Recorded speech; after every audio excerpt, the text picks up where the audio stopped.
Good morning friends, you are welcome to our YouTube channel. Today we will discuss something about repeaters, NEET repeaters. NEET repeaters who are going to appear in coming exam 2021. Will old method of study lead to success?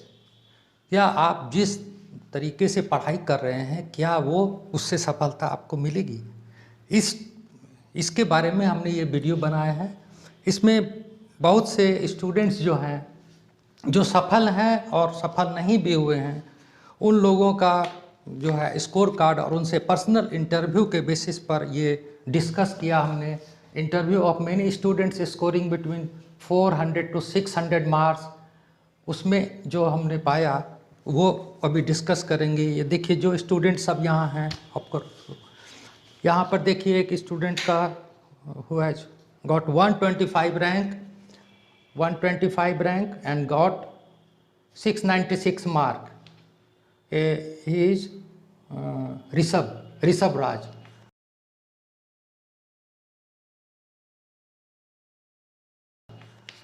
Another is Rahul Raj, he got 612 marks. So similarly many students are here. Another one is Anish Raj, he got 562 marks.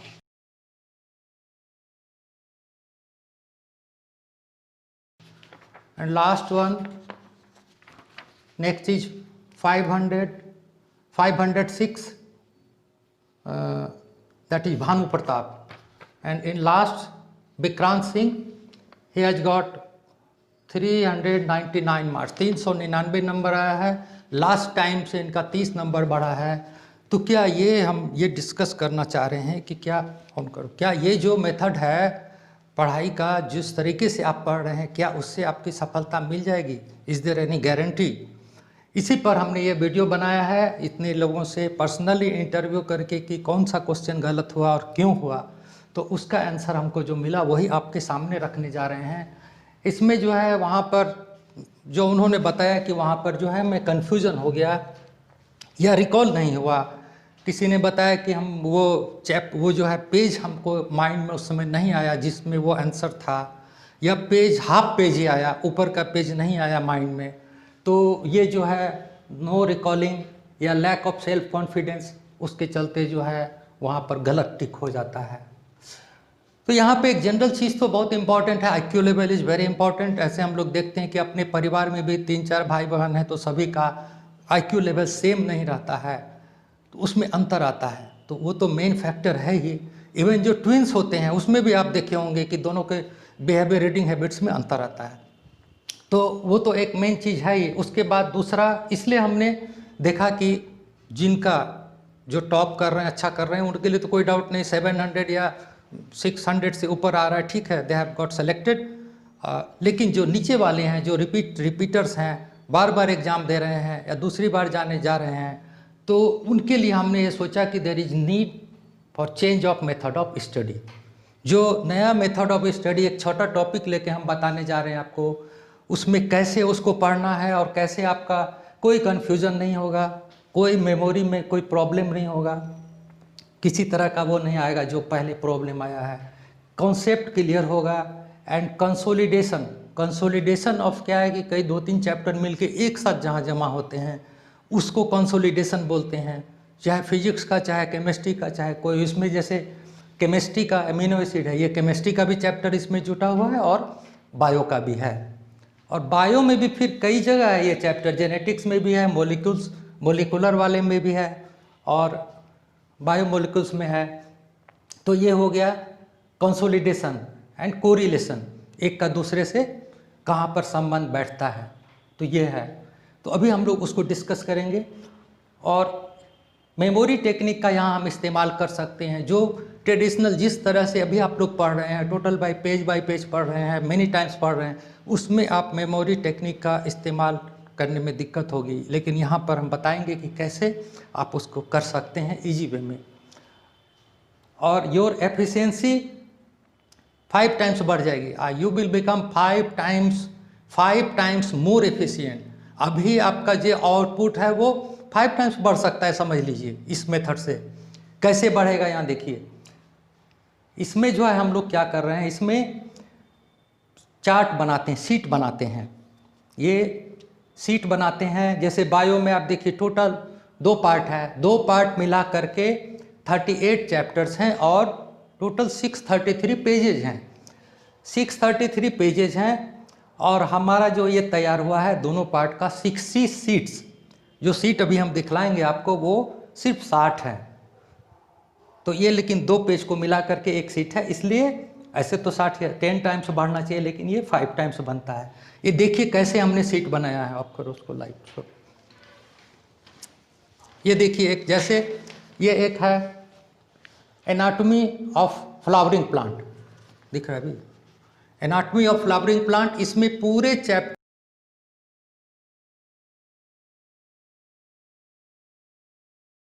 को, जितने भी page का chapter होगा, मान लीजिए 25-30 page होगा, उसको इस फॉर्मेट में हमने बना दिया है। तो इस तरह से बना करके हम पढ़ेंगे, सारा एक साथ होगा और इसी को रिवाइज करना है। और ऐसा ये नहीं है कि किसी और दूसरे सब्जेक्ट में नहीं बनेगा, केमिस्ट्री में भी हमने बनाया है। ये देखिए केमिस्ट्री में सरफेस केमिस्ट्री है, इसका 2 पेज बना है, सरफेस केमिस्ट्री का 2 पेज में बना है।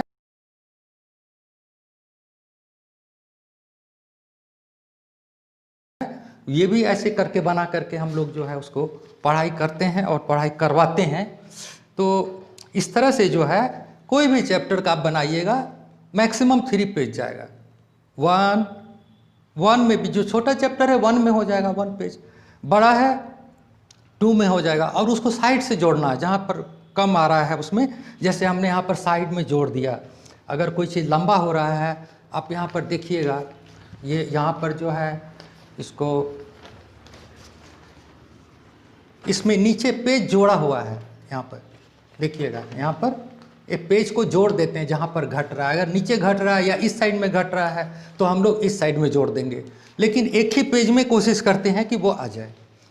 तो ये बात होगी। अब जो है तो आपका एफिशिएंसी जो है 5 टाइम्स बढ़ जाएगा। तो सोचिए आप कहाँ पहुँच सकते हैं।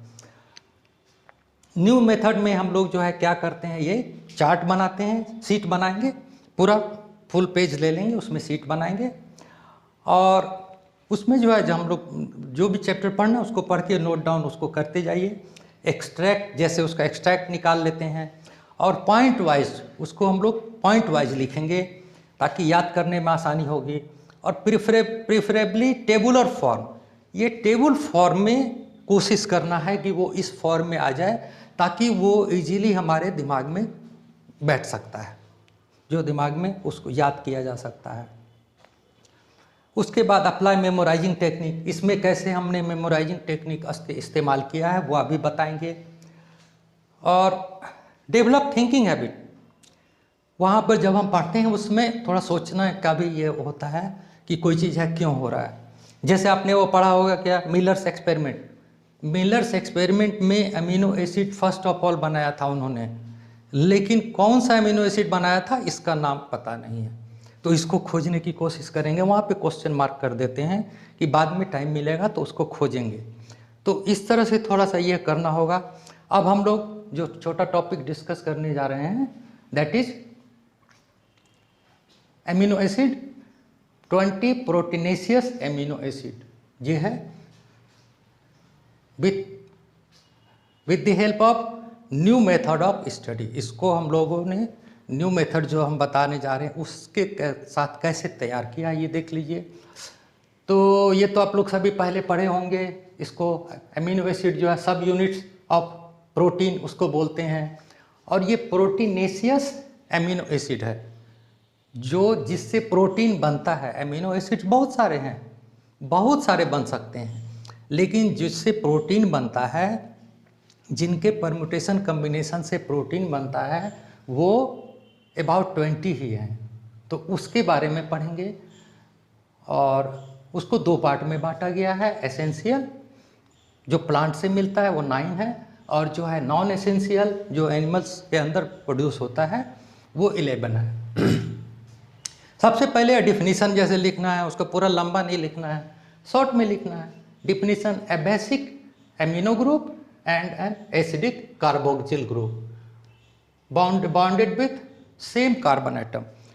इसका जो डिफिनीशन हुआ, अमीनो एसिड में क्या होगा, एक एमिनो ग्रुप होगा जो कि बेसिक है और एक कार्बोक्सिलिक ग्रुप होगा जो कि एसिडिक नेचर का है। दोनों सेम कार्बन से जुड़े होते हैं, बाइंडेड रहते हैं, तो उसको हम लोग एमिनो एसिड बोलते हैं। अब ये देखिए, ये जो है टोटल 9 और 11, उसको आप कैसे याद कीजिएगा, कैसे याद रहेगा। जैसे आप देखिए सबसे ऊपर इधर है फेनाइल एलेनिन, फेनाइल एलेनिन है। उसके बाद लाइसिन है, लाइसिन, ल्यूसिन, आइसोल्यूसिन। उसके बाद आप देखिएगा हिस्टिडीन, मैथियोनिन, वैलिन। उसके बाद थ्रियोसिन, थ्रियोसिन एंड ट्रिप्टोफैन। तो ये इस सीरियल में है, इसमें कहीं भूलने वाली कोई बात नहीं है। इसको कैसे हमने याद किया वो आपको फॉर्मूला बता देते हैं।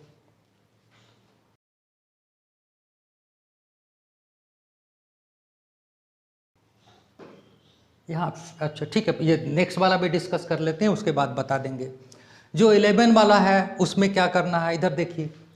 ये जो 11 वाला है उसमें कैसे है, पहले एलेनिन है, उसके बाद आर्जिनिन है, एस्पार्टिक एसिड है, एस्पेराजिन है, एस्पेराजिन एस्पार्टिक एसिड। उसके बाद सिस्टीन है, सिस्टीन के बाद ग्लाइसिन, ग्लूटामिन, ग्लूटारिक एसिड, और उसके बाद लास्ट जो फेज है उसमें है प्रोलीन, सेरिन एंड टायरोसिन। देखिए अब इसको कैसे याद किए, ये माइंड में आपका बैठ जाएगा, जो इजी टेक्निक बताएंगे।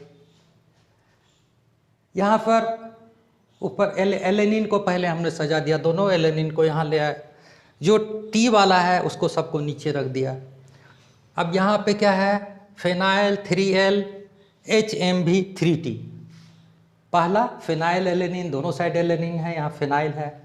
फेनॉल, फेनाइल जैसे याद करना, 3L से हो गया लाइसिन, ल्यूसिन, आइसोल्यूसिन। उसका बाद HMB में हिस्टिडीन, मैथियोनिन। HMB का क्या मतलब होता है, HMB का मतलब हम लोग के डेली यूज़ में है। आप जो ड्राइविंग लाइसेंस बनाने जाते हैं उसमें देखिएगा लाइट मोटर व्हीकल, यहाँ पे है हैवी मोटर व्हीकल, HMB। या इससे कोई चीज़ रिलेट होता हो तो उसको इस्तेमाल करके आप बना सकते हैं। यहाँ पे हो गया हैवी मोटर व्हीकल। और 3T का मतलब यहाँ पर 2 है। थ्रियोनिन है, इसको हम 3 से याद करेंगे, थ्रियोनिन, और T का मतलब ट्रिप्टोफैन है। दूसरा मतलब यह है कि यहाँ 3T से जो है, जो एमिनो एसिड है वो T से जो होते हैं वो 3 है, ये 1, 2 और 3 यहाँ टायरोसिन। तो ये हो गया। अब इस साइड आइए, एलेनिन को तो सबसे ऊपर आप रखे ही हैं, ठीक है, दोनों एक साथ हो गया। यहाँ 4A हमने कर दिया, arginine, asparagine and aspartic acid. नाम मिलता है इसलिए उसको वहाँ पर अरेंज कर दिया गया है, alanine, arginine, asparagine and aspartic acid. उसके बाद यहाँ सिस्टीन को हमने 16 जो न्यूमेरल है 16 उससे याद किया, 16 या 16, ठीक है।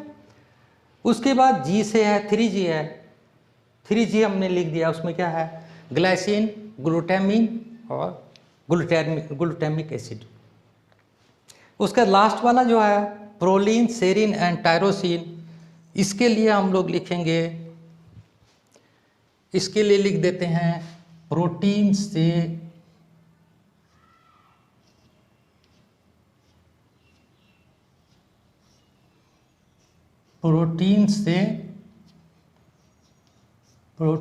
टायर बना, प्रोटीन से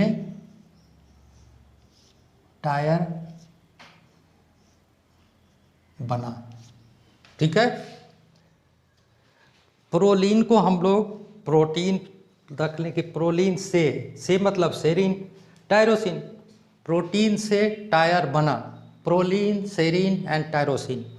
तो इस तरह से ये इसका फॉर्मूला हो गया 4A 16 3G प्रोटीन से टायर बनाओ, ठीक है। ये आपका फॉर्मूला आ गया, इससे कोई प्रॉब्लम नहीं है, याद रखने में आसानी होगी।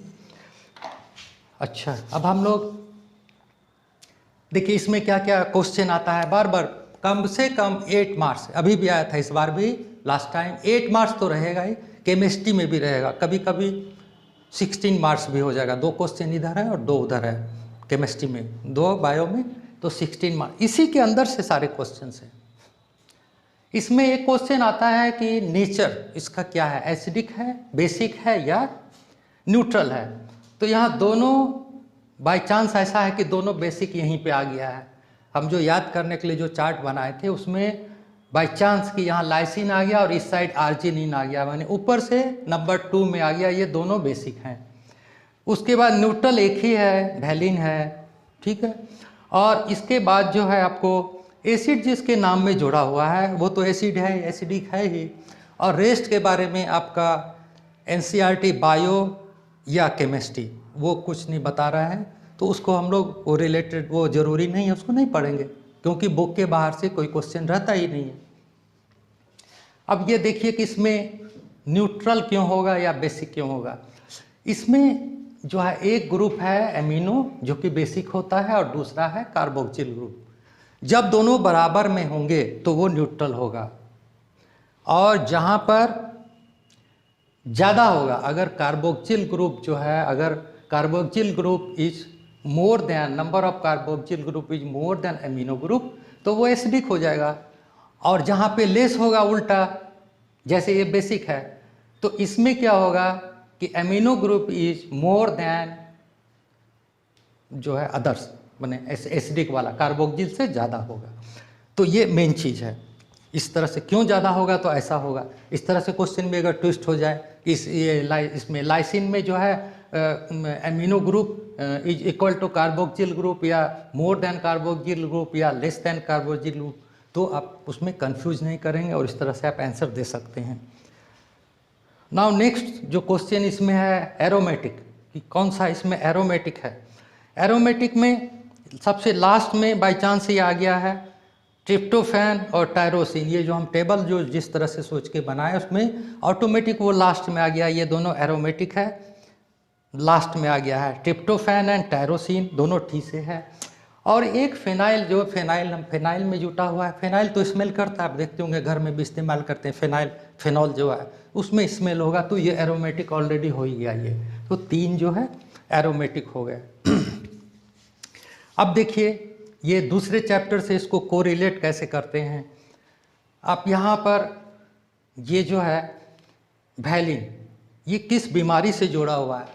मेंडेलियन जो डिसऑर्डर है उसमें आपने पढ़ा होगा कि वैलिन जो है ये सिकल सेल अमोनिया का कारण है। जब वैलिन जो है ये इसको ग्लूटामिक एसिड को रिप्लेस कर देता है तो वहाँ पे सिकल सेल एनीमिया जो है वो होता है। इसमें ऑक्सीजन की कमी हो जाती है और रेड ब्लड कॉर्पसल्स जो है वो सिकल शेप, वो कचिया उसके शेप में आ जाता है, दैट इज वो जो है। तो ये एक कारण बीमारी का है। तो वैलिन जो है न्यूट्रल भी है और ये बीमारी भी करता है, सिकल सेल एनीमिया, खून की कमी। दूसरा फेनाइलएलानिन है, ये भी बीमारी करता है। ये कब करता है, ये फिनाइल कीटोयूरिया पीकेटी, ये भी आपको जेनेटिक डिसऑर्डर में है।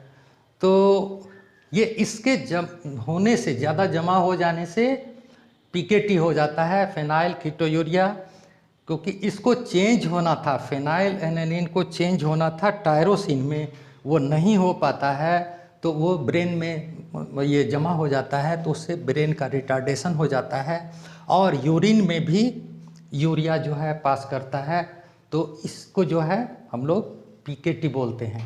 तो ये 2 उस चैप्टर से भी रिलेटेड हो गया, वो भी आपको यहाँ पे याद आ गया कि ये 2 बीमारी इससे होती है। इसके बाद जो है इसमें 2 और तरह से क्वेश्चन आता है कि ज्यूटेरियनिक इसमें कौन सा जो है, ये आपको मिक्स करके दे दिया जाएगा, क्वेश्चन आया हुआ है। ज्यूटेरियनिक आयन है, ज्यूटेरियनिक आयन प्रोड्यूस करेगा, इसमें से कौन सा है, तो एमिनो एसिड उसमें से आपको चुनना होगा। अगर कोई भी एक एमिनो एसिड आप उसमें सेलेक्ट कर लीजिएगा तो वो ज्यूटेरियनिक आयन देता है, इस तरह से है। और एम्फोट्रिक बिहेवियर भी शो करता है। एम्फोट्रिक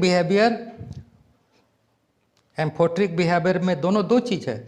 एम्फोट्रिक बिहेवियर जो है वो होगा क्या, इन एक्वस सोल्यूशन, जब उसको हम लोग पानी में डालेंगे तो they react both with acid and base. चूँकि उसमें एसिड भी है और बेस भी है, तो इसमें जो एमीन ये कार्बोक्सिल ग्रुप है वो जो है बेस से रिएक्ट करेगा, और जो अमीन ग्रुप है, एमीन है, वो आपको एसिड से रिएक्ट करेगा। तो इस तरह से ये दोनों से रिएक्शन करता है, तो एम्फोट्रिक प्रॉपर्टी भी शो करता है। आपको सिर्फ उसमें से सेलेक्ट कर लेना है, इसमें से कोई भी है तो they will show amphoteric behaviour, इसमें से कोई भी है they will show zwitterionic ion they will produce. Zwitterionic ion का मतलब हुआ उसमें प्लस और माइनस दोनों मतलब दोनों आयन्स हैं, लेकिन वो न्यूट्रल होता है। इसमें क्या होता है, देखिए ये फॉर्मूला है यहाँ पर, यहाँ हाइड्रोजन जो है ये ऑक्सीजन से एक प्रोटॉन इसमें चला गया NH2 में, तो ये यहाँ पॉजिटिव हो गया और यहाँ निगेटिव हो गया। इसी को ज्यूटर आयन बोलते हैं या डाइपोलर आयन भी बोलते हैं। डाइपोलर आयन या ज्यूटर आयन मतलब पॉजिटिव एंड नेगेटिव दोनों वहाँ पे है सॉल्यूशन में, जब वाटर में इसको डालते हैं। इसके बाद जो है तो ये 4 तरह का क्वेश्चन हो गया, एम्फोट्रिक बिहेवियर, ज्यूटर आयन या ज्यूटेरियनिक प्रॉपर्टी, दूसरा हो गया एसिड बेस न्यूट्रल, तीसरा, चौथा हो गया एरोमेटिक। तो 4 तरह के क्वेश्चन हर एक साल रहते हैं, इसमें से रहता ही है क्वेश्चन। इसमें और कुछ जो चीज़ है कि ये amino acid are water soluble, ये वाटर सोलुबल होते हैं सभी, high melting crystalline, high melting power high होगा, क्रिस्टलाइन सॉलिड, क्रिस्टल होगा, सॉलिड होगा, एंड बिहेव लाइक सॉल्ट, ये सॉल्ट की तरह बिहेव करते हैं।